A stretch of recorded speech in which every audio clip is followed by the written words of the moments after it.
ओम साईं राम। आज का साईं वचन बाबा कह रहे हैं, मेरे बच्चे, जब तुम नाम जप करोगे और मेरे दिखाए मार्ग पर चल के जो तुम्हारे ना करने को जो कर्म है, या जहाँ तुम्हारी ऊर्जा भी मतलब ही व्यर्थ खर्च हो जाती है, ऐसे लोगों से बचते रहोगे, ऐसे लोगों के पास अपने समय को नहीं गंवाओगे, तो तुम मेरी ऊर्जा को ज़्यादा से ज़्यादा संग्रहित कर पाओगे और मेरी ऊर्जा को हर पल महसूस कर पाओगे।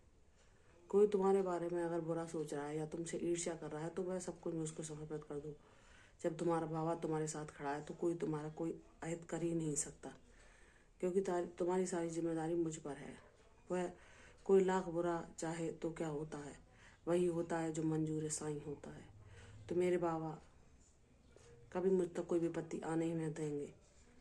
जब तुम मेरी शक्ति को पहचान जाओगे तो तुम्हें दृढ़ विश्वास हो जाएगा। मैंने कई बार तुम्हारी और तुम्हारे बच्चों की बिना पुकारे भी रक्षा की, क्योंकि मैं जानता हूँ कि मेरा बच्चा मुझ पर आश्वस्त है। वह जानता है कि बाबा हर पल मेरे परिवार की रक्षा कर रहे हैं। मेरे परिवार का सदस्य कोई कहीं भी क्यों न जाए, बाबा उसके साथ हैं। तब तुम्हारे घर का कोई सदस्य बाहर जाता है तो तुम उसे उदी इसी विश्वास के साथ लगाते हो ना कि मेरे बाबा इसकी बाहर जाने पर भी रक्षा करेंगे, और मैं तुम्हारे उन वचनों को निभाता भी हूँ। तुम जानते हो मैंने सदैव तुम्हारे वचनों की लाज रखी है।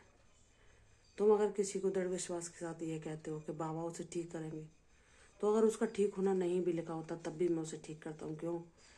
कि तुम्हारे विश्वास को कभी मैं हारते हुए नहीं देख सकता। मेरे बच्चे, तुम्हारे आज जीवन में जो परिस्थिति चल रही है वह किसी कारणवश है, जो तुम्हें शीघ्र ही समझ में आ जाएगा। अगर मैं इसको नहीं अभी बदल रहा हूँ तो यह भी मेरी मर्जी है। और जब तुम अब इतने ज्ञानवान बन चुके हो कि तुम मेरी मर्जी में शांत और प्रसन्न रहते हो और तुम्हें विश्वास है कि मेरे बाबा जब भी करेंगे तब अच्छा करेंगे, तो मैं बहुत प्रसन्न हो जाता हूँ कि मेरा बच्चा अब मेरी बातों को समझने लायक हो गया है कि मेरे बाबा जब मुझे जिस समय आने पर जो देंगे वो मेरे लिए सर्वोत्तम होगा, और उसमें ही वो प्रसन्न रहने लग जाता है और बाबा की लीलाओं को समझने के योग्य भी हो जाता है।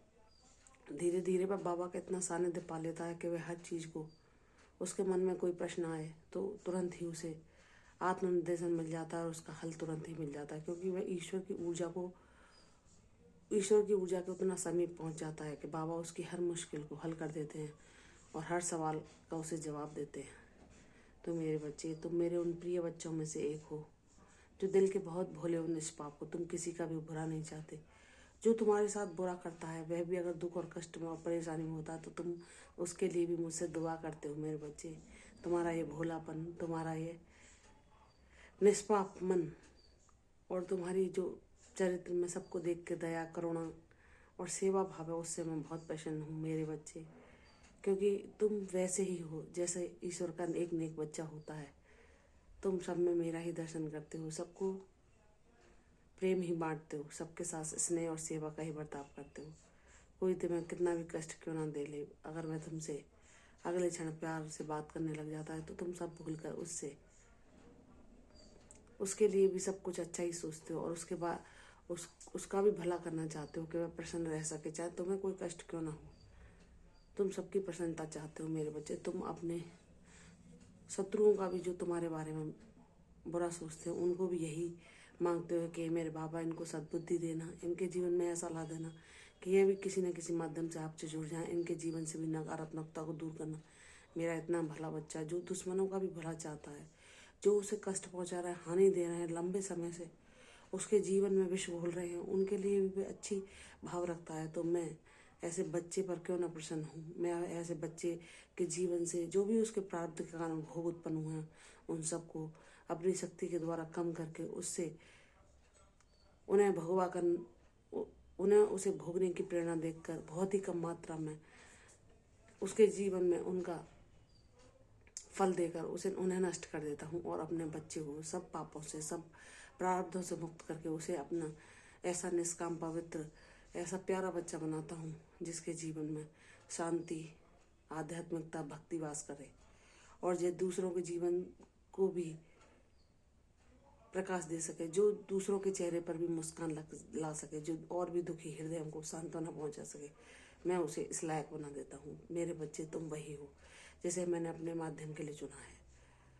अगर तुम्हारे बाबा के बारे में कोई अज्ञानवश, जिसे उनके स्वरूप का ज्ञान ही नहीं, जो उनकी शक्ति को पहचानता नहीं, अगर वह उनके स्वरूप के बारे में कुछ बोलता है तो तुम्हें बहुत बुरा लगता है। मेरे बच्चे, मैंने किसी को भी सर्वगुण संपन्न नहीं बनाया। मेरे बच्चे जानते हैं कि अगर वह किसी स्वरूप के बारे में कुछ जानते भी नहीं तब भी वह उसके बारे में कुछ नहीं बोलते। लेकिन मेरे बच्चे, ये हर किसी को यह कृपा प्राप्त नहीं। बहुत से लोग किसी भी स्वरूप के बारे में जिसको वो जानते नहीं, अगर गलत बोल जाते हैं तो तुम्हें उससे कष्ट होता है। तो मेरे बच्चे, जाने दो, उन्हें क्षमा कर दो।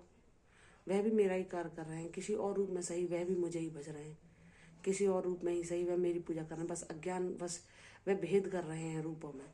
लेकिन तुम इतने ज्ञानवान बन चुके हो कि तुम सब रूपों में मेरा ही दर्शन करते हो। तुम्हारा यह दृष्टिकोण आगे तक पहुँचेगा और सभी इसे जानेंगे और तुम प्रसिद्धि पाओगे। मेरे बच्चे, तुम सदैव मेरी कृपा को अनुभव करते आए हो और सदैव करते रहोगे। मैंने तुम्हें अपने चरणों की शरणागति सदैव के लिए प्रदान की। प्रसन्न रहो, सुखी रहो, तुम्हारा जीवन शीघ्र ही खुशियों से भर जाएगा। मेरे आशीर्वाद को महसूस करो, तुम्हारा कल्याण होगा। कल फिर आऊँगी साईं वचन के साथ, तब तक के लिए ओम साई राम।